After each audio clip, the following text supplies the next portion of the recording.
আরে কিরে ভাই, দেখো সামনে একটা ভাই ব্ল্যাক সাকুরা ভাই, এটাকে আমি মাইরা দিছি ভাই। কিরে এখন টিম আপ করার চেষ্টা করি, দেখি ভাই। এটা তো সোলো ম্যাচ ভাই, তোমার কাছে ইনজেকশন থাকার কথা।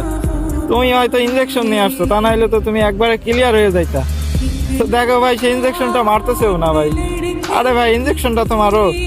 তো দেখো ভাই, অবশেষে সে ইনজেকশনটা মারছে। তো সে হয়তো ভাবতেছিল আমি তাকে মাইরা দিব। আরে ভাই টিম আপ, টিম আপ, ঠিক আছে ভাই, এত অভ্যাস করার দরকার নাই। কারণ তোমার কাছে ভাই যে ড্রেস আপ আছে ভাই, তোমাকে যে কেউ দেখলে ভাই টিম আপ করার চেষ্টা করবে। তো ভাই তোমাদের কার কার ফেভারিট ড্রেস সিজন 1, তো আজকে কিন্তু কমেন্ট করে জানাবা।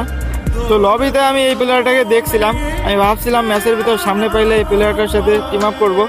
তো দেখো আমি তাকে পাইয়া গেছি, টিম আপও কইরা নিছি। তো এখন বিদায় নেওয়ার পালা। তো চলো আজকের মতো এখানেই বিদায়। ভালো থাকবেন সবাই, টাটা।